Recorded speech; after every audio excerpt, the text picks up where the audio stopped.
ಸುತ್ತಳತೆ ಮತ್ತು ವಿಸ್ತೀರ್ಣ 7ನೇ ತರಗತಿಯ LBA ಗಣಿತ ಒಂದು ಪಾಠವನ್ನು ಈ ಒಂದು ವಿಡಿಯೋದಲ್ಲಿ ತಿಳ್ಕೊಳ್ಳೋಣ. ಇದರಲ್ಲಿ ಈ ಒಂದು ವಿಡಿಯೋ ಶಾರ್ಟ್ ಆಗಿದ್ದು ಎಷ್ಟು ಬೇಕೋ ಅಷ್ಟು ಪರೀಕ್ಷೆಗೆ ಸಿದ್ಧತೆಯನ್ನು ಮಾಡಿಕೊಳ್ಳಿಕ್ಕೆ, ನಿಮ್ಮ ಸಮಯವನ್ನು ಉಳಿತಾಯ ಮಾಡಲಿಕ್ಕೆ ಮತ್ತು ಓದಿರೋದನ್ನು ರಿವಿಷನ್ ಮಾಡಿಕೊಳ್ಳಿಕ್ಕೆ ಹೆಲ್ಪ್ ಮಾಡುತ್ತೆ. ಹಾಗೆ ಬೋಧನಾಶಾಸ್ತ್ರಕ್ಕೆ ಸಂಬಂಧಪಟ್ಟಂತೆ ನೀವು ಕಲಿಕಾ ಫಲವನ್ನು ಅಬ್ಸರ್ವ್ ಮಾಡೋದಾದರೆ ತ್ರಿಭುಜ, ಸಮಾಂತರ ಚತುರ್ಭುಜ, ವೃತ್ತದ ಸುತ್ತಳತೆ ಹಾಗೂ ವಿಸ್ತೀರ್ಣಗಳನ್ನು ಕಂಡುಹಿಡಿದು ನಿತ್ಯ ಜೀವನದ ಅನ್ವಯಿಕ ಸಮಸ್ಯೆಗಳನ್ನು ಬಿಡಿಸುವರು ಅಂತಕ್ಕಂಥದ್ದು ಇದರ ಒಂದು ಕಲಿಕಾ ಫಲ ಅಂತ ಹೇಳ್ಬೋದು. ಸೊ ಇಲ್ಲಿ ಸುತ್ತಳತೆ ಮತ್ತು ವಿಸ್ತೀರ್ಣದ ಪರಿಕಲ್ಪನೆ, ಸಮಾಂತರ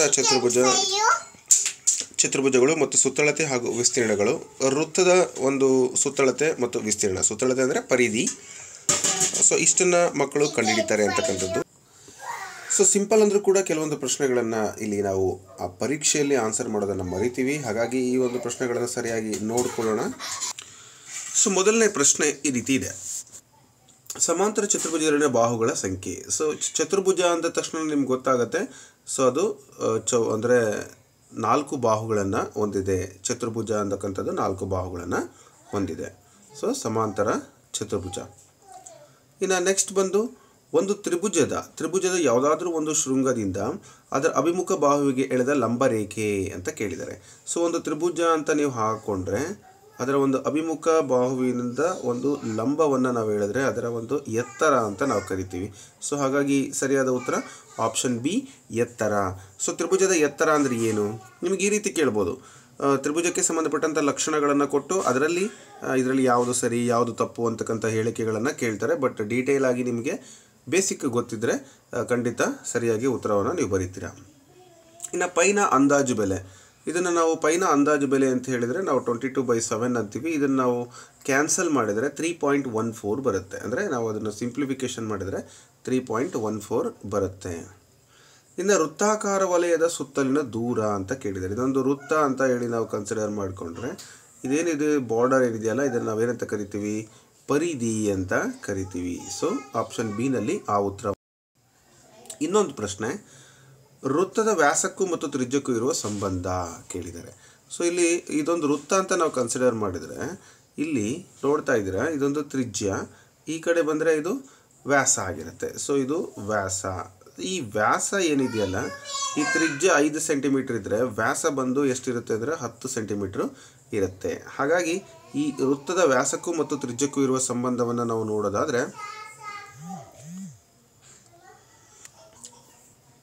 ನೇರವಾಗಿ ಹೇಳ್ಬೋದು, ವ್ಯಾಸ ಇಸ್ ಈಕ್ವಲ್ ಟು ವ್ಯಾಸ ಇಸ್ ಈಕ್ವಲ್ ಟು 2 ತ್ರಿಜ್ಯ ಅಂತ ಹೇಳ್ಬೋದು. ತ್ರಿಜ್ಯದ 2ರಷ್ಟು ಇರುತ್ತೆ. ಇಲ್ಲಿ ವ್ಯಾಸದ 2ರಷ್ಟು ತ್ರಿಜ್ಯ ಇದು ತಪ್ಪು. ವ್ಯಾಸ ಇಸ್ ಈಕ್ವಲ್ ಟು ಅರ್ಧ ತ್ರಿಜ್ಯ ತಪ್ಪು. ಮೇಲಿನ ಎಲ್ಲವೂ ಕೂಡ ತಪ್ಪು. ಸರಿಯಾದ ಉತ್ತರ ವ್ಯಾಸ ಇಸ್ ಈಕ್ವಲ್ ಟು 2 ತ್ರಿಜ್ಯ ಅಂತಕ್ಕಂಥದ್ದು. ನೆಕ್ಸ್ಟ್ ಮುಂದಿನ ಪ್ರಶ್ನೆ: ವೃತ್ತದಲ್ಲಿ ತ್ರಿಜ್ಯವು ವ್ಯಾಸದ ಎಷ್ಟಿರುತ್ತೆ ಅಂದರೆ ವ್ಯಾಸದ ಅರ್ಧದಷ್ಟಿರುತ್ತೆ. ಅಂದರೆ ಅರ್ಧ ಅಂತ ನೀವು ಹೇಳ್ಬೋದು. ನೆಕ್ಸ್ಟ್ ಬಂದು ಸಮಾಂತರ ಚತುರ್ಭುಜದಲ್ಲಿ ಪಾದಕ್ಕೆ ಎಳೆದ ಲಂಬ ರೇಖೆಯನ್ನು ಏನಂತ ಕರೀತಾರೆ? ಸಮಾಂತರ ಚತುರ್ಭುಜ ತಗೊಂಡ್ರೆ, ಸೊ ನಿಮಗೆ ಇಲ್ಲೊಂದು ಸಮಾಂತರ ಚತುರ್ಭುಜ ತಗೊಂಡಿದ್ದೀನಿ ನಾನು. ಸೊ ಇಲ್ಲಿ ಏನು ಹೇಳಿದರೆ ಅವರು ಪಾದಕ್ಕೆ ಎಳೆದ ಲಂಬ ರೇಖೆ, ಇಲ್ಲಿಂದ ಒಂದು ಪಾದಕ್ಕೆ ಒಂದು ಲಂಬ ರೇಖೆಯನ್ನು ಎಳಿತಾರೆ. ಅದನ್ನೇನಂತ ಕರೀತಾರೆ ಅಂದರೆ ಇದು ಕೂಡ ಎತ್ತರ ಆಗಿರುತ್ತೆ, ಅದರ ಒಂದು ಹೈಟ್. ಒಂದೇ ವೃತ್ತ ಕೇಂದ್ರವನ್ನು ಹೊಂದಿರುವ ವೃತ್ತಗಳಿಗೆ ಏನಂತ ಕರೀತಾರೆ? ಸೊ ಫಾರ್ ಎಕ್ಸಾಂಪಲ್ ಒಂದಷ್ಟು ವೃತ್ತಗಳನ್ನು ನಾನು ಇಲ್ಲಿ ತಗೊಳ್ತೀನಿ. ಇದಕ್ಕೆ ಕೇಂದ್ರ ಇದೇನೆ, ಮತ್ತೊಂದು ವೃತ್ತ ತಗೊಂಡಿದ್ದೀನಿ, ಅದಕ್ಕೂ ಕೇಂದ್ರ ಅದೇನೆ. ಸೊ ಇದನ್ನು ನಾವೇನಂತ ಕರಿತೀವಿ? ಇಂತಹ ಒಂದು ವೃತ್ತಗಳಿಗೆ ನಾವು ಏಕಕೇಂದ್ರೀಯ ವೃತ್ತಗಳು ಅಂತ ಕರಿತೀವಿ. ಏನಂತ ಕರಿತೀವಿ? ಏಕಕೇಂದ್ರೀಯ ವೃತ್ತಗಳು.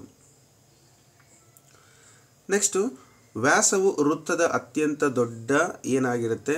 ಜ್ಯ ಆಗಿರುತ್ತೆ. ವ್ಯಾಸವು ವೃತ್ತದ ಅತ್ಯಂತ ದೊಡ್ಡ ಜ್ಯ. ಇನ್ನು ವೃತ್ತದ ವ್ಯಾಸ ಮತ್ತು ಪೈಗಳ ಗುಣಲಬ್ಧವು ಇಲ್ಲಿ ಏನು ಕೇಳಿದ್ದಾರೆ?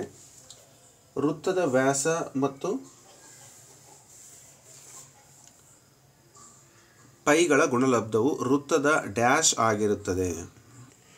ಸೊ ನೆಕ್ಸ್ಟು ಒಂದಷ್ಟು ಇಲ್ಲಿ ನಿಮಗೆ ಕನ್ಫ್ಯೂಸ್ ಇರ್ತಕ್ಕಂಥವು ಬೇಡ ಅಂತ ಹೇಳ್ತಾ ಮುಂದಿನ ಪ್ರಶ್ನೆ ನೋಡಿ. ತ್ರಿಭುಜದ ಒಂದು ವಿಸ್ತೀರ್ಣಕ್ಕೆ ಸಂಬಂಧಪಟ್ಟಂತೆ ಅಂದರೆ ಈ ವಿಸ್ತೀರ್ಣಗಳು ಮತ್ತು ಅದಕ್ಕೆ ಸಂಬಂಧಪಟ್ಟಂಥ ಸೂತ್ರಗಳನ್ನು ಇಲ್ಲಿ ಕೊಟ್ಟಿದ್ದಾರೆ. ಅದಕ್ಕೆ ಯಾವ್ಯಾವ ಮ್ಯಾಚ್ ಆಗ್ತವೆ ಅಂತಕ್ಕಂಥದ್ದನ್ನು ನೋಡ್ತಾ ಹೋಗೋಣ. ಈ ತ್ರಿಭುಜದ ವಿಸ್ತೀರ್ಣ ಅಂತ ಕೇಳಿದ್ದಾರೆ. ಸೊ ತ್ರಿಭುಜದ ವಿಸ್ತೀರ್ಣ ಅರ್ಧ ಇಂಟು ಪಾದ ಇಂಟು ಎತ್ತರ. ಸೊ ವೃತ್ತದ ವಿಸ್ತೀರ್ಣ ಪೈ ಆರ್ ಸ್ಕ್ವಯರ್ ಅಂತ ಕರಿತೀವಿ. ಇನ್ನು ವ್ಯಾಸ ಅಂತ ಹೇಳಿದರೆ ವ್ಯಾಸ ಬಂದು 2 ತ್ರಿಜ್ಯ ಅಂತ ಆಗುತ್ತೆ. ಹಾಗೆ ಸಮಾಂತರ ಚತುರ್ಭುಜ = ಪಾದ ಇಂಟು ಎತ್ತರ. ಇನ್ನು ಪರಿಧಿ ಅಂದರೆ ಪೈ ಇಂಟು ಡಿ ಆಗಿರುತ್ತೆ. 2πr ಅಥವಾ πd ಇರುತ್ತೆ. ಈ ಸೂತ್ರಗಳು ತುಂಬ ಇಂಪಾರ್ಟೆಂಟು, ಇವುಗಳನ್ನು ನೆನ್ಪಿಟ್ಕೊಳ್ಳಿ. ನೆಕ್ಸ್ಟು ಕೊಟ್ಟಿರುವ ತ್ರಿಜ್ಯಗಳಿಗೆ ವ್ಯಾಸಗಳನ್ನು ಕಂಡುಹಿಡಿಯಿರಿ ಅಂತ ಕೊಟ್ಟಿದ್ದಾರೆ. ಸೊ ತ್ರಿಜ್ಯಗಳು ಕೊಟ್ಟಿದ್ದಾರೆ ಇಲ್ಲಿ 3 ಸೆಂಟಿಮೀಟರು ಅಂದರೆ 2 3 6 ಸೆಂಟಿಮೀಟರ್ ವ್ಯಾಸ, 10 ಸೆಂಟಿಮೀಟರು 10 20 ಡಬಲ್ ಆಗುತ್ತೆ, 12 24 ಅಡಿ ಅಂತ ಆಗುತ್ತೆ. ಇದು ಮೀಟರ್. ಸೊ ಡಬಲ್ ಆಗುತ್ತೆ ಅದರ ಒಂದು ವ್ಯಾಸ. ತ್ರಿಜ್ಯ ಎಷ್ಟಿರುತ್ತೋ ಅದರ ಒಂದು ವ್ಯಾಸ ಡಬಲ್ಲು. ಇಲ್ಲಿ ವ್ಯಾಸಗಳು ಕೊಟ್ಟಿದ್ದಾರೆ, ತ್ರಿಜ್ಯಗಳನ್ನು ಕಂಡುಹಿಡಿಯಬೇಕು. ಅದ್ರಾಗ ಅರ್ಧ 18 ಅಂದರೆ ಅದ್ರಾಗ ಅರ್ಧ 9, 21 ಅಂತ ಕೊಟ್ಟಿದ್ದಾರೆ. ಸೊ 21/2 ಅಂತ ಆಗುತ್ತೆ. ಸೊ ನೀವು ಅದನ್ನು ಕ್ಯಾನ್ಸಲ್ ಮಾಡಿದರೆ 10.51 ಬರುತ್ತೆ. 10.5 10 20 ಒಂದು ಓಕೆ. ಇದು 74 ಅಂತ ಕೊಟ್ಟಿದ್ದಾರೆ, ಅದರಲ್ಲಿ ಅರ್ಧ 74/2 ಅಂತ ಆಗುತ್ತೆ. ಸೊ 2 ಇಂದ ನೀವು ಕ್ಯಾನ್ಸಲ್ ಮಾಡಿದರೆ 2 3 6 2 7 14. ಸೊ 37 ಅಂತಕ್ಕಂಥದ್ದು ಸರಿಯಾದ ಉತ್ತರ ಆಗುತ್ತೆ. ನೆಕ್ಸ್ಟ್ ಕೊಟ್ಟರೆ ಅಳತೆಗಳಿಗೆ ತ್ರಿಭುಜದ ವಿಸ್ತೀರ್ಣಗಳನ್ನು ಕಂಡುಹಿಡಿಯಿರಿ. ತ್ರಿಭುಜದ ವಿಸ್ತೀರ್ಣದ ಸೂತ್ರ ನಿಮ್ಗೆ ಗೊತ್ತಿದೆ, ನಾನು ಒಂದೇ ಹೇಳ್ಕೊಟ್ಬಿಡ್ತೀನಿ. ಏನು ಸೂತ್ರ? ತ್ರಿಭುಜದ ವಿಸ್ತೀರ್ಣ = ಅರ್ಧ ಇಂಟು ಪಾದ ಇಂಟು ಎತ್ತರ. ಹೌದಲ್ವಾ? ಪಾದ ಇಂಟು ಎತ್ತರ. ಸೊ ಅರ್ಧ ಇಂಟು ಪಾದ ಏನು ಕೊಟ್ಟಿದ್ದಾರೆ ಇಲ್ಲಿ? 6 ಮತ್ತು 10. ಸೊ ಅರ್ಧ ಇಂಟು 6 ಇಂಟು 10. ಹೌದಾ? 2 1 2 3 6. ಸೊ 3 10 30. ಸರಿಯಾದ ಉತ್ತರ ಇದಕ್ಕೇನು? 30 ಸೆಂಟಿಮೀಟರ್ ಸ್ಕ್ವೇರ್ ಆಗುತ್ತೆ. 30 ಸೆಂಟಿಮೀಟರ್ ಸ್ಕ್ವೇರ್. ತುಂಬ ಸಿಂಪಲ್ಲಾಗಿ ನೀವು ಈ ಥರದ ಲೆಕ್ಕಗಳನ್ನು ಮಾಡ್ಬೋದು. ಸೊ ಇದೇ ಥರನೇ ನೀವೆಲ್ಲ ಏನು ಮಾಡಬೇಕಾಗತ್ತೆ, ಉಳಿದಿರ್ತಕ್ಕಂಥವಕ್ಕೆ ಆನ್ಸರನ್ನು ಕಂಡುಹಿಡಿಯಬೇಕು. ಅದೇ ರೀತಿ 19 20 21 ಆನ್ಸರ್ ಹೇಳಿಬಿಡ್ತೀನಿ, ನೋಟ್ ಮಾಡ್ಕೊಳ್ಳಿ. 19ಕ್ಕೆ 56 ಮೀಟರ್ ಸ್ಕ್ವೇರ್ ಬರುತ್ತೆ. 20ನೇದಕ್ಕೆ ಉತ್ತರ 27 ಮೀಟರ್ ಸ್ಕ್ವೇರ್ ಬರುತ್ತೆ. ಅದೇ ರೀತಿ 21ನೇದಕ್ಕೆ 35 ಮೀಟರ್ ಸ್ಕ್ವೇರ್ ಬರುತ್ತೆ. ಇವನ್ನು ನೀವು ಕೂಡ ಪ್ರಾಕ್ಟೀಸ್ ಮಾಡಿ ನೋಡಿ. ಮುಂದಿನ ಲೆಕ್ಕಗಳನ್ನು ನೋಡೋಣ. ನೆಕ್ಸ್ಟ್ ಕೆಳಗೆ ಕೊಟ್ಟಿರ್ತಕ್ಕಂತಹ ಪಾದ ಮತ್ತು ಎತ್ತರವನ್ನು ಬಳಸಿಕೊಂಡು ಸಮಾಂತರ ಚತುರ್ಭುಜದ ವಿಸ್ತೀರ್ಣವನ್ನು ಕಂಡುಹಿಡಿಯಿರಿ. ಸೊ ನಿಮಗೆ ಈಗ ಆಲ್ರೆಡಿ ಗೊತ್ತು, ಸಮಾಂತರ ಚತುರ್ಭುಜದ ವಿಸ್ತೀರ್ಣ ಏನಾಗಿರುತ್ತಪ್ಪ ಅಂತಂದರೆ ಏರಿಯಾ = ವಿಸ್ತೀರ್ಣ. ನಾವು ಆಗಲೇ ಹೇಳಿದಂಗೆ ಪಾದ ಇಂಟು ಎತ್ತರ. ಸೊ ಪಾದ ಇಂಟು ಎತ್ತರ. ಸೊ ಪಾದ ಇಂಟು ಎತ್ತರ ಏನಿದೆಯಲ್ಲ, ಪಾದ ಕೊಟ್ಟಿದ್ದಾರೆ, ಎತ್ತರ ಕೊಟ್ಟಿದ್ದಾರೆ, ಎರಡನ್ನು ಗುಣಾಕಾರ ಮಾಡಿ ಇದು 70 ಆಗುತ್ತೆ. ಸೊ 70. ಇನ್ನು ಉಳಿದಿರ್ತಕ್ಕಂಥವನ್ನು ನೀವು ಪ್ರಾಕ್ಟೀಸ್ ಮಾಡಿ. ಅದೇ ಬಹಳ ಇಂಪಾರ್ಟೆಂಟ್ ಏನಪ್ಪ ಅಂತಂದರೆ ಸಮಾಂತರ ಚತುರ್ಭುಜದ ವಿಸ್ತೀರ್ಣ ಪಾದ ಇಂಟು ಎತ್ತರ ಅಂತ ಬರ್ಕೊಳ್ಳಿ. ಆನ್ಸರ್ ನಿಮಗೆ ಈಸಿಯಾಗಿ ಸಿಕ್ಬಿಡುತ್ತೆ. ಇಲ್ಲಿ ಡೆಸಿಮಲ್ ಡಿಜಿಟ್ ಇದೆಯಲ್ಲ, ಅದನ್ನು ಮಲ್ಟಿಪ್ಲೈ ಮಾಡಿದ್ರೆ 23ನೇದಕ್ಕೆ 31.5 ಬರುತ್ತೆ. ಹಾಗೆ 24 20.8, 25ನೇದಕ್ಕೆ 18.75, ಹಾಗೆ 25ನೇದಕ್ಕೆ ಬಂದು 18.75 ಮೀಟರ್ ಸ್ಕ್ವೇರ್ ಬರುತ್ತೆ. ನೀವು ಕೂಡ ಇದನ್ನು ಅಥವಾ ಸೆಂಟಿಮೀಟರ್ ಸ್ಕ್ವೇರ್ ಅಲ್ಲೇನಿದೆ ಅದನ್ನು ಒಂದು ವರ್ಗವನ್ನು ನೀವು ಮಾಡ್ತೀರಾ. ಇದನ್ನು ನಾನು ಆನ್ಸರ್ ಯಾಕೆ ಹೇಳಿದೆ ಅಂತ ಹೇಳಿದರೆ, ನೀವು ಪ್ರಾಕ್ಟೀಸ್ ಮಾಡಿದಾಗ ಉತ್ತರಗಳು ಗೊತ್ತಾಗಬೇಕಲ್ಲ, ಹಾಗಾಗಿ. ಸೊ ವಿಡಿಯೋನ ಸ್ಕಿಪ್ ಮಾಡಿ ಅಥವಾ ಪಾಸ್ ಮಾಡಿ ನೀವು ಲೆಕ್ಕವನ್ನು ಮಾಡ್ಬೋದು. ನೆಕ್ಸ್ಟು ಮುಂದಿನ ಪ್ರಶ್ನೆ ಈ ರೀತಿ ಇದೆ. ಪ್ರಶ್ನೆ ಏನಪ್ಪ ಅಂತ ಹೇಳಿದರೆ, ಸಮಾಂತರ ಚತುರ್ಭುಜದ ಪಾದ 3 ಸೆಂಟಿಮೀಟರ್ ಮತ್ತು ಎತ್ತರ 5 ಸೆಂಟಿಮೀಟರ್ ಆದರೆ ಅದರ ವಿಸ್ತೀರ್ಣವನ್ನು ಕಂಡುಹಿಡಿಯಿರಿ. ಈಗಿನ ನೋಡಿದ್ವಿ ಸಮಾಂತರ ಚತುರ್ಭುಜದ ಒಂದು ವಿಸ್ತೀರ್ಣ ಪಾದ ಇಂಟು ಎತ್ತರ 3 5 15 ಚದುರ ಸೆಂಟಿಮೀಟರ್ ಉತ್ತರ ಬರುತ್ತೆ. ಸೊ ಯಾವುದೇ ಡೌಟ್ ಇಲ್ಲ ನಿಮಗೆ, ಇದಕ್ಕೆ ಉತ್ತರ ಏನು ಬರುತ್ತೆ ಅಂತ 15 ಚದುರ ಸೆಂಟಿಮೀಟರು. ಇನ್ನು ಸಮಾಂತರ ಚತುರ್ಭುಜದ ಒಂದು ಪಾದ 4 ವಿಸ್ತೀರ್ಣ ಕೊಟ್ಟಿದ್ದಾರೆ. ಹಾಗಾದರೆ ಎತ್ತರವನ್ನು ಕಂಡುಹಿಡಿಯಿರಿ ಅಂದಾಗ ವಿಸ್ತೀರ್ಣ / ಪಾದ ಮಾಡಿ 4 1 4 6 ಸೆಂಟಿಮೀಟರ್ ಉತ್ತರ ಬರುತ್ತೆ. ನೆಕ್ಸ್ಟು ಒಂದು ಬಳೆಯ ತ್ರಿಜ್ಯ, ಬಳೆ ಅಂತ ಹೇಳಿದ್ರೆ ವೃತ್ತ ಅಂತ ತಿಳ್ಕೊಳ್ಳಿ. ಸೊ ಒಂದು ವೃತ್ತ ಇದೆ, ಅದರ ಒಂದು ತ್ರಿಜ್ಯ ಕೊಟ್ಟಿದ್ದಾರೆ, ತ್ರಿಜ್ಯ 15 ಸೆಂಟಿಮೀಟರ್ ಆಗಿದೆ. ಎಳೆಯುವ ಸುತ್ತಲೂ ಅದರ ಅಗತ್ಯವಿರುವ ಒಂದು ಲೇಸ್ನ ಉದ್ದ ಅಂತ, ಅಂದರೆ ಪರಿಧಿ ಎಷ್ಟು ಅಂತ ಕೇಳೋಕ್ಕೆ ಈ ಥರ ಪ್ರಶ್ನೆ ಕೇಳಿದ್ದಾರೆ. ಸೊ ನಮ್ಗೆ ಗೊತ್ತಾಯಿತು ಪರಿಧಿಗೆ ಇಲ್ಲಿ π = 3.14 ಅಂತ ಗೊತ್ತು. ಸೊ ಏನು ಸೂತ್ರ, ಪರಿಧಿ ಸೂತ್ರ 2πr. Okay, so 2πr, r ಅಂದರೆ 15 ಅಂತ ಹಾಕಬೇಕು. 2 × 3.14 × 15 ನೀವು ಮಲ್ಟಿಪ್ಲೈ ಮಾಡಿದರೆ ನಿಮಗೆ ಉತ್ತರ 94.2 ಸೆಂಟಿಮೀಟರ್ ಬರುತ್ತೆ. ಸೊ ನೀವು ಮಾಡಿ ಸಾರ್ ಅನ್ಬೇಡ್ರಿ, ನೀವು ಪ್ರಾಕ್ಟೀಸ್ ಮಾಡಿ. 2πr ಸೂತ್ರ ಹಾಕಿ, ಆರ್ ವ್ಯಾಲ್ಯೂನ ಹಾಕಿ, ಪೈ ವ್ಯಾಲ್ಯೂನ ಹಾಕಿ, ನಿಮಗೆ ಆನ್ಸರ್ ಖಂಡಿತ ಬರುತ್ತೆ. 94.2 ಸೆಂಟಿಮೀಟರ್ ಸರಿಯಾದ ಉತ್ತರ ಆಗುತ್ತೆ. ನೆಕ್ಸ್ಟ್ 29ನೇ ಪ್ರಶ್ನೆಗೆ ಹೋಗ್ತೀನಿ. ಈ ಪ್ರಶ್ನೆ ಕೂಡ ತುಂಬ ಸಿಂಪಲ್. ಒಂದು ವಸ್ತು ಪ್ರದರ್ಶನಕ್ಕೆ ಸಿದ್ಧಗೊಂಡಿರುವಂಥ ತ್ರಿಭುಜ ಆಕೃತಿಯ ಪಾದ ಕೊಟ್ಟಿದ್ದಾರೆ. ಏನು ಕೊಟ್ಟಿದ್ದಾರೆ ಅಂತ ಹೇಳಿದರೆ, ತ್ರಿಭುಜ ಇದೆ, ಇದು ಪಾದ 8 ಸೆಂಟಿಮೀಟರ್, ಎತ್ತರ 10 ಸೆಂಟಿಮೀಟರ್ ಹೊಂದಿದ್ದರೆ ಅದರ ವಿಸ್ತೀರ್ಣ ಪಾದ ಇಂಟು ಎತ್ತರ, ಅರ್ಧ ಇಂಟು ಪಾದ ಇಂಟು ಎತ್ತರ ಅಲ್ವಾ ಇರೋದು.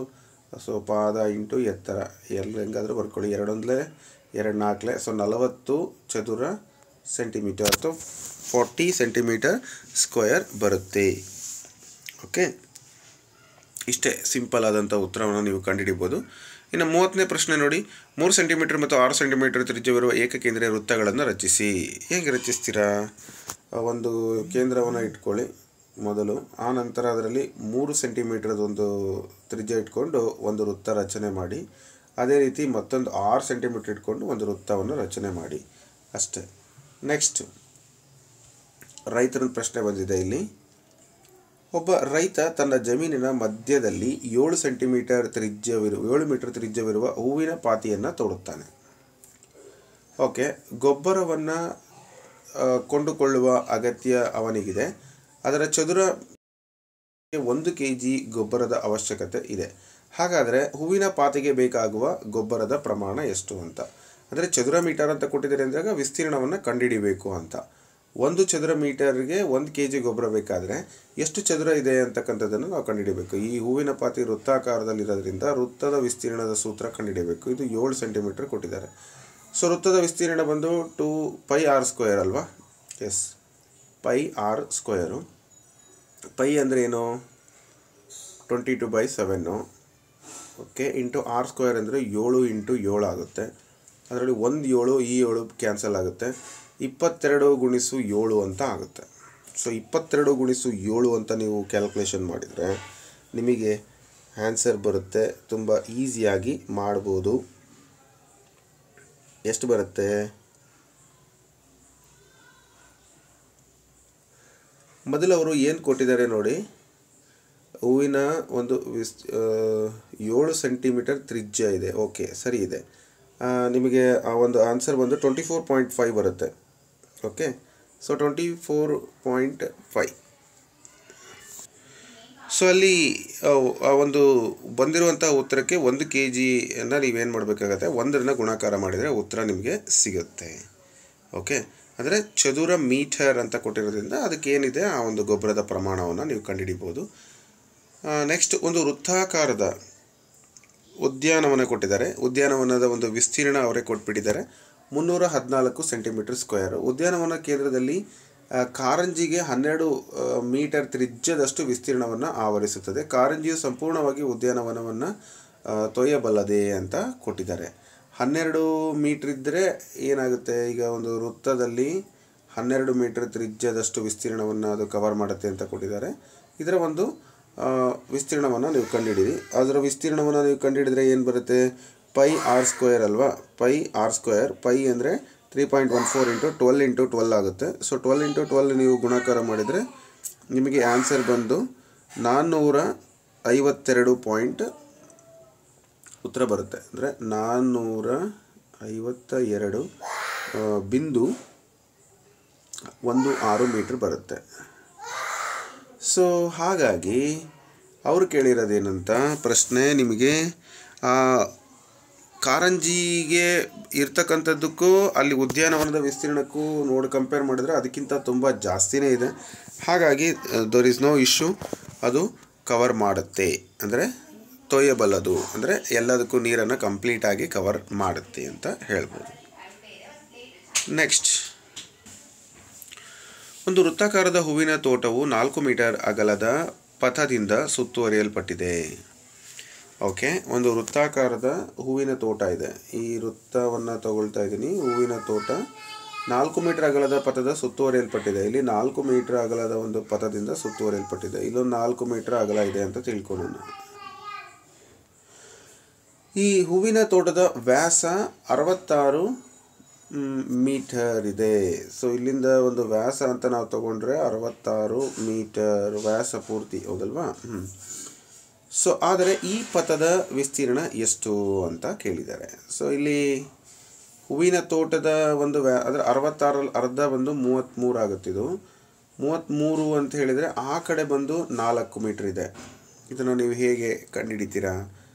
ಸೊ ತುಂಬ ಸಿಂಪಲ್ಲಾಗಿ 33 ಅಂತಕ್ಕಂಥದ್ದು ತ್ರಿಜ್ಯ, ಒಳಗಿನ ತ್ರಿಜ್ಯ ಪ್ಲಸ್ ಅದಕ್ಕೆ 4 ಸೇರಿಕೊಳ್ಳುತ್ತೆ. ಹೂವಿನ ತೋಟದ ವ್ಯಾಸ ಕೊಟ್ಟಿದ್ದಾರೆ. ಈ ಪಥದ ವಿಸ್ತೀರ್ಣ ಅಂತ ಕೇಳಿರೋದ್ರಿಂದ ಮೊದಲು ನಾವು ಇದರ ವಿಸ್ತೀರ್ಣವನ್ನು ಕಂಡುಹಿಡಿದು ನಂತರ ಇದರಲ್ಲಿ ಕಳಿಬೇಕು. ಇದನ್ನು ಟೋಟಲ್ ಕಂಡುಹಿಡಿದು ಇದರ ಒಂದು ವಿಸ್ತೀರ್ಣವನ್ನು ಕಂಡುಹಿಡಿದು ಕಳೆದ್ರೆ ನಮಗೆ ಆನ್ಸರ್ ಸಿಗುತ್ತೆ. ಸೊ ಇದು ಒಂದು ರೀತಿ ಏಕಕೇಂದ್ರೀಯ ವೃತ್ತ ಅಂತ ನಾವು ಕನ್ಸಿಡರ್ ಮಾಡಿದ್ರೆ ಇದರಲ್ಲಿ R1 R2 ಅಂತ ಬರುತ್ತೆ. ಸೊ ನೀವು ಯಾವ ರೀತಿ ಬರ್ಕೋಬೇಕು ಅಂತಕ್ಕಂಥದ್ದನ್ನು ಇಂಪಾರ್ಟೆಂಟಾಗಿ ಅಬ್ಸರ್ವ್ ಮಾಡಬೇಕಾಗತ್ತೆ.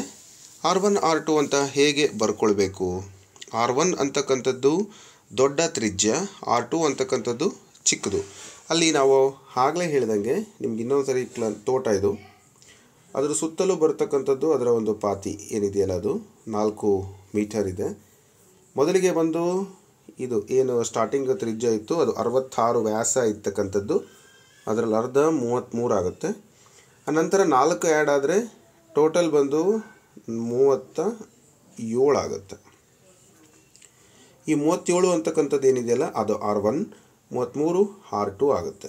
ಓಕೆ, ಸೊ ನಮಗೆ ಬೇಕಾಗಿರುವಂತಹ ಒಂದು ಈ ಪಥದ ಒಂದು ವಿಸ್ತೀರ್ಣ ಬೇಕಾಗಿರೋದ್ರಿಂದ ಸೂತ್ರ ಬಂದು ಏನು ಪೈ R². R ಅಂದರೆ R1² ಮೈನಸ್ R2² ಆಗುತ್ತೆ. ಸೊ ಈ ಸೂತ್ರವನ್ನು ಹಾಕಿ 3.14 ಇಂಟು 37² ಮೈನಸ್ 33². 37² ಅಂದರೆ 1369, 33² ಅಂದರೆ 1089. ಕಳೆದರೆ 280 ಗುಣಿಸು 3.14 ಬರುತ್ತೆ. ಟೋಟಲ್ ನಿಮಗೆ ಆನ್ಸರ್ ಬಂದು 879.2 ಬರುತ್ತೆ ಮೀಟರ್ ಸ್ಕ್ವೇರ್. ಸೊ ಕಂಡುಹಿಡಿದ್ರೆ ನಿಮಗೂ ಕೂಡ ವರ್ಕ್ ಆಗುತ್ತೆ, ಯಾವ ರೀತಿಯಾಗಿ ಮಾಡಬೇಕು ಅನ್ನೋದು ಗೊತ್ತಾಗುತ್ತೆ. ನೆಕ್ಸ್ಟ್ ಪ್ರಶ್ನೆ ಬಂದು ಅಂದರೆ ನೀವೇ ಓನಾಗಿ ಕ್ಯಾಲ್ಕುಲೇಟ್ ಮಾಡಲಿ ಅಂತ ನಾನು ಆನ್ಸರನ್ನು ಬರೆದಿಲ್ಲ. ಈ ಕೆಳಗೆ ಕೊಟ್ಟಿರತಕ್ಕಂತಹ ಆಕೃತಿಯ ಸುತ್ತಳತೆಯನ್ನು ಕಂಡುಹಿಡಿಯಿರಿ ಅಂತ ಕೊಟ್ಟಿದ್ದಾರೆ. ಸೊ ಸುತ್ತಳತೆಯನ್ನು ನೀವು ಕಂಡುಹಿಡಿಬೇಕಾದ್ರೆ ಯಾವ ರೀತಿಯಾಗಿ ಕಂಡುಹಿಡಿತೀರಾ ನೋಡಿ. ಅಲ್ಲಿ ಕೊಟ್ಟಿರುವಂಥದ್ದು ಬಂದು ನೀವು ನೋಡಿದಾಗ ಒಂದು ರೀತಿ ನಿಮಗೆ ಅದು ಚೌಕದ ರೀತಿಯಲ್ಲಿ ಭಾಸವಾಗ್ತಾ ಇದೆ ಅಲ್ವಾ? ಎಸ್, ಒಟ್ಟು ಪರಿಧಿಯ ಒಂದು ಅಳತೆ ಅಂದರೆ ಒಳಗಡೆ ಇರ್ತಕ್ಕಂಥದ್ದು ನಿಮಗೆ ಚೌಕ ಅನಿಸಿದ್ರು ಕೂಡ, ಈಗೇನಿದು ಚೌಕ ಅನಿಸಿದ್ರು ಕೂಡ ಇಲ್ಲಿರುವಂಥದ್ದು ಚೌಕ ಅಲ್ಲ. ಸೊ ಹಾಗಾಗಿ ಇದರ ಪರಿಧಿಯನ್ನು ನೀವು ಕಂಡುಹಿಡಿಬೇಕಾದ್ರೆ ಅರ್ಧ ವೃತ್ತ ಅಂತ ನೀವು ಕನ್ಸಿಡರ್ ಮಾಡ್ಬೋದು. ಸೊ ಇದು ಒಂದು ಅರ್ಧ ವೃತ್ತ, ಇದು ಅರ್ಧ ವೃತ್ತ, ಇದು ಅರ್ಧ ವೃತ್ತ, ಇದು ಅರ್ಧ ವೃತ್ತ. ಓಕೆ, ಸೊ ಈ ಒಂದು ಅರ್ಧ ವೃತ್ತ ಏನಿದೆಯಲ್ಲ 14 ಸೆಂಟಿಮೀಟರ್ ಅಂದರೆ ಅದರ ಒಂದು ತ್ರಿಜ್ಯ ಬಂದು 7 ಆಗುತ್ತೆ, ಹೌದಲ್ವಾ? ಅಂದರೆ ನಿಮಗೆ ಸೂತ್ರ ಗೊತ್ತಿದೆಯಲ್ಲ, 2πr 2 ಇಂಟು 22/7 ಇಂಟು R ಅಂದರೆ 7 ಗೆಟ್ಸ್ ಕ್ಯಾನ್ಸಲ್ ಅಂದರೆ 44 ಆಯಿತು. ಸೊ ಇದೇನು 44 ಸೆಂಟಿಮೀಟರ್ ಇದೆ, ಇದರಲ್ಲಿ ಅರ್ಧ ಇದು ಪರಿಧಿ, ಇದಿಷ್ಟು. ಓಕೆ, ಅಂಥವು 4 ಇದ್ದಾವೆ ಅಂತ ಇಂಟು 4 ಈ ಥರ ಮಾಡಬೇಕು. 2 1 2 4. ಸೊ ನಿಮಗೆ ಆನ್ಸರ್ ಬಂದು ಡೈರೆಕ್ಟಾಗಿ ಇದರ ಏನು ಮಲ್ಟಿಪ್ಲಿಕೇಶನ್ ಮಾಡ್ತೀರಿ ಆ ಉತ್ತರ ಸಿಕ್ಬಿಡುತ್ತೆ ಭಾಳ ಸುಲಭವಾಗಿ. 2 1 2 4 2 4 8 88 ಸೆಂಟಿಮೀಟ್ರ್ ಬರುತ್ತೆ. ಇದರ ಒಂದು ಪರಿಧಿ ಬಂದು 88 ಬರುತ್ತೆ. ಇನ್ನೊಂದು ಸಲ ನೋಡ್ಕೊಳ್ಳಿ ನೀಟಾಗಿ ಹೇಗೆ ಅಂತ. ವೃತ್ತ ಅರ್ಧ ವೃತ್ತ ಅಂತ ತಗೊಳ್ತೀವಿ ಇದನ್ನು ನಾವು. ಇದೇನಿದೆ 14 ಇದೆಯಲ್ಲ, ಇದರಲ್ಲಿ ಅರ್ಧ ಇರುತ್ತೆ, ಮೀನ್ಸ್ ಇದು 7 ಸೆಂಟಿಮೀಟರ್ ಇರುತ್ತೆ. 7 ಸೆಂಟಿಮೀಟ್ರ್ ಅಂತಂದಾಗ ಪರಿಧಿಯನ್ನು ಕಂಡುಹಿಡಿತಕ್ಕಂಥ ಸೂತ್ರ 2πr 2πr ಬೈ 2 ಆಗುತ್ತೆ, ಹೌದಲ್ವ? ಅಂದರೆ ಅದ್ರಾಗ ಅರ್ಧ ಅಲ್ವ ನಾವು ಮಾಡ್ತಿರೋದು. e2 ಗೆಟ್ಸ್ ಕ್ಯಾನ್ಸಲ್, ಅಂದರೆ ಪೈ ಆರ್ ಆಗುತ್ತೆ. ಪೈ ಅಂತಂದರೆ ಏನು? 22/7 ಇಂಟು 7, ಆರ್ ಅಂದರೆ 7. ಈ 7 ಕ್ಯಾನ್ಸಲ್ ಆಗಿ 122 ಬರುತ್ತೆ. ಸೊ E22 ಇಂಟು 4 ಅಂತ ಆಗುತ್ತಲ್ವ. 4×8 ಹೆಂಗೆ ಮಾಡಿದ್ರು ನಿಮ್ಗೆ ಉತ್ತರ 88 ಬರುತ್ತೆ. ಇಷ್ಟೇ. ಪರಿಧಿ ಕೇಳಿರೋದ್ರಿಂದ ಈ ಒಳಭಾಗದ್ದು ತಲೆ ಕೆಡಿಸ್ಕೋಬೇಡಿ, ಇಷ್ಟೇ ಸಿಂಪಲ್ಲಾಗಿ ನೀವು ಮಾಡ್ಬೋದು. ಅದೇ ರೀತಿ ಇನ್ನಷ್ಟು ಪ್ರಶ್ನೆಗಳು ಕೂಡ ನಿಮಗೆ ಇಲ್ಲಿ ಸಿಗ್ತಾ ಇದ್ದಾವೆ. ಇದು ಈ ಛಾಯೀಕೃತ ಭಾಗ, ಇದನ್ನು ನಾವು GPSTR ಅಲ್ಲಿ ಒಮ್ಮೆ ಈ ಪ್ರಶ್ನೆಯನ್ನು ನಾವು ನೋಡ್ಬೋದು. ಬಂದಿತ್ತು ಒಂದು ಸಲ, ಏನು ನಮಗೆ ನೋಟಿಫಿಕೇಷನ್ ಆಗಿ ಪರೀಕ್ಷೆಗೆ ಸಿದ್ಧತೆಯನ್ನು ಮಾಡ್ಕೊಳ್ತೀವಿ, ಆ ಒಂದು ಪ್ರಶ್ನೆ ಪತ್ರಿಕೆಯಲ್ಲಿ ಬಂದಂತಹ ಪ್ರಶ್ನೆ ಅದು. ಇನ್ನು ಕೋಷ್ಟಕವನ್ನು ಭರ್ತಿ ಮಾಡಿ ಅಂತ ಕೊಟ್ಟಿದ್ದಾರೆ. ಇಲ್ಲೇನು ಕೊಟ್ಟಿದ್ದಾರೆ ನೋಡಿ, ಸಮಾಂತರ ಚತುರ್ಭುಜದ ಒಂದು ಪಾದ ಎತ್ತರ ಕೊಟ್ಟಾಗ ವಿಸ್ತೀರ್ಣ ಕಂಡುಹಿಡಿಯುವಂಥದ್ದು, ಇಲ್ಲಿ ವಿಸ್ತೀರ್ಣ ಮತ್ತು ಎತ್ತರ ಕೊಟ್ಟಾಗ ಪಾದ ಕಂಡುಹಿಡಿಯುವಂಥದ್ದು. ಹಾಗೆ ಸೊ ಇಲ್ಲಿ ಎಲ್ಲವನ್ನು ಕೊಟ್ಟಿದ್ದಾರೆ. ದೆರ್ ಇಸ್ ನೋ ನಥಿಂಗ್, ಇಲ್ಲೇನು ಕಂಡುಹಿಡಿಯುವಂಥದ್ದಿಲ್ಲ. ಬಟ್ ನೀವು ಕೋಷ್ಟಕವನ್ನು ಭರ್ತಿ ಮಾಡಿ ಅಂತಕ್ಕಂಥ ಒಂದು ಪ್ರಶ್ನೆಯನ್ನು ಕೇಳಿದ್ದಾರೆ. ಅದರ್ ದ್ಯಾನ್ ದಟ್ ನಿಮಗಿಲ್ಲಿ ಇನ್ನೂ ಒಂದಷ್ಟು ಪ್ರಶ್ನೆಗಳಿದ್ದಾವೆ. ಇವುಗಳನ್ನು ನಾನಿಲ್ಲಿ ನಿಮಗೆ ಎಕ್ಸ್ಪ್ಲೈನ್ ಮಾಡ್ತೇನೆ ಹೇಗೆ ಅಂತ. ಬಟ್ ನೀವು ಆ ರಚನೆಯನ್ನು ತಿಳ್ಕೋಬೇಕು. 4.5 ಸೆಂಟಿಮೀಟರ್ ತ್ರಿಜ್ಯವಿರುವಂಥ ವೃತ್ತವನ್ನು ರಚಿಸಿ, ತ್ರಿಜ್ಯ, ವ್ಯಾಸ, ಪರಿಧಿ, ವೃತ್ತ ಕೇಂದ್ರವನ್ನು ಗುರುತಿಸಿ ಅಂತ ಕೊಟ್ಟಿದ್ದಾರೆ. ಸೊ ನೀವು ಅದನ್ನು ರಚನೆ ಮಾಡಬೇಕಾಗುತ್ತೆ. ರಚನೆ ಮಾಡಿ ಯಾವ ರೀತಿ ಅಂತಕ್ಕಂಥದ್ದನ್ನು ಗುರುತು ಮಾಡಬೇಕು. ಮೊದಲಿಗೆ ಒಂದು ವೃತ್ತವನ್ನು ಹಾಕ್ಕೊಳ್ತೀರ. ಆ ವೃತ್ತದ ಒಂದು ತ್ರಿಜ್ಯ ಬಂದು 4.5 ಸೆಂಟಿಮೀಟರ್ ಆಗಿರುತ್ತೆ. ಅಲ್ಲಿ ಮೊದಲಿಗೆ ವೃತ್ತವನ್ನು ರಚಿಸಿ, ತ್ರಿಜ್ಯ ಅಂತ ಕೇಳಿದರೆ ಇದೇ ತ್ರಿಜ್ಯ, ನಿಮ್ಗೆ ಗೊತ್ತಾಯಿತು. ವ್ಯಾಸ ಅಂತ ಕೇಳಿದರೆ ಇದು ವ್ಯಾಸ ಬಂತು. ಅಂದರೆ ಯಾವುದಾದ್ರೂ ಒಂದು ಹೇಳಿರಿ. ಪರಿಧಿ ಅಂದರೆ ಇದೇನೇ ಪರಿಧಿ. ಸೊ ವೃತ್ತ ಕೇಂದ್ರ ಅಂದರೆ ಇದೇ ಕೇಂದ್ರ, ಓ ಅಂತ ನಾವು ತೋರಿಸ್ತೀವಿ. ಈ ರೀತಿ ಗುರುತಿಸ್ಬೇಕಷ್ಟೇ. ಇನ್ನು 36ನೇ ಪ್ರಶ್ನೆ ನೋಡಿ. ಒಂದು ತ್ರಿಭುಜದ ಪಾದ ಬಂದು 7 ಸೆಂಟಿಮೀಟರ್, ಎತ್ತರ 4 ಸೆಂಟಿಮೀಟರ್ ಮತ್ತು ಸಮಾಂತರ ಚತುರ್ಭುಜದ ಪಾದ 7 ಸೆಂಟಿಮೀಟರ್ ಮತ್ತು ಎತ್ತರ 4 ಸೆಂಟಿಮೀಟರ್ ಇದ್ದರೆ ಇವೆರಡರ ವಿಸ್ತೀರ್ಣ ಕಂಡುಹಿಡಿದು ಯಾವುದು ಹೆಚ್ಚು ಅಂಥೇಳಿ ನಾವು ತಿಳಿಸಿ ಅಂತ ಕೊಟ್ಟಿದ್ದಾರೆ. ಓಕೆ, ಪ್ರಶ್ನೆ ನಿಮಗೆ ಅರ್ಥ ಆಗಿದೆ ಅಂತ ಭಾವಿಸ್ತೀನಿ. ಈ ಪ್ರಶ್ನೆಗೆ ನೀವು ಕಮೆಂಟ್ ಮೂಲಕ ನನಗೆ ಉತ್ತರವನ್ನು ಕೊಡಿ. ತ್ರಿಭುಜದ ಪಾದ ಎತ್ತರ ಕೊಟ್ಟಾಗ ಅದರ ಒಂದು ವಿಸ್ತೀರ್ಣ, ಹಾಗೆ ಸಮಾಂತರ ಚತುರ್ಭುಜದ ಪಾದ ಮತ್ತು ಎತ್ತರವನ್ನು ಕೊಟ್ಟಾಗ ಅದರ ಒಂದು ವಿಸ್ತೀರ್ಣ. ತ್ರಿಭುಜದ ವಿಸ್ತೀರ್ಣ ಸೂತ್ರ ಅರ್ಧ ಇಂಟು ಪಾದ ಇಂಟು ಎತ್ತರ ಇದೆ, ನಿಮ್ಗೆ ಗೊತ್ತು. ಇದು ಪಾದ ಇಂಟು ಎತ್ತರ ಇದೆ. ಹಾಗಾದರೆ ಯಾವ ದೊಡ್ಡದು ವಿಸ್ತೀರ್ಣವನ್ನು ಹೊಂದಿರ್ತದೆ? ಸಿಂಪಲ್ ಆಗಿ ನೀವು ಕಂಡುಹಿಡಿಯಿರಿ. ಆನ್ಸರನ್ನು ಕಮೆಂಟ್ ಮೂಲಕ ನನಗೆ ತಿಳಿಸ್ಕೊಡಿ. ಇದಕ್ಕೆ ಲೆಕ್ಕ ಮಾಡಬೇಕಾ, ಹಾಗೆ ಉತ್ತರ ಕೊಡ್ಬೋದಾ, ನೀವು ನನಗೆ ಅದನ್ನು ಕೂಡ ಹೇಳಿ. ಸೊ ಈ ವಿಡಿಯೋ ನಿಮಗೆ 20 ನಿಮಿಷಗಳ ಕಾಲ ಸ್ಪೆಂಡ್ ಮಾಡಿದರೆ 20 ನಿಮಿಷ ಒಂದು ಪಾಠ ಕಲ್ತಿದ್ದೀರಿ ಅಂತ ಭಾವಿಸ್ತಾ ಮುಂದಿನ ವಿಡಿಯೋದಲ್ಲಿ ಮತ್ತೆ ಭೇಟಿ ಆಗ್ತೀನಿ. Thank you so much. ಹಾಗೆ ಹಿಂದಿನ ವಿಡಿಯೋಗಳನ್ನು ನೋಡಿಲ್ಲ ಅಂದರೆ ನಿಮಗೆ ಒಂದು ಕಮೆಂಟ್ ಸೆಕ್ಷನ್ ಅಥವಾ ಒಂದು ಡಿಸ್ಕ್ರಿಪ್ಷನಲ್ಲಿ ಲಿಂಕನ್ನು ಕೊಟ್ಟಿರ್ತೀನಿ. ಆ ವಿಡಿಯೋಗಳನ್ನು ಕೂಡ ನೋಡ್ಕೊಂಡು ಬನ್ನಿ. ಧನ್ಯವಾದಗಳು.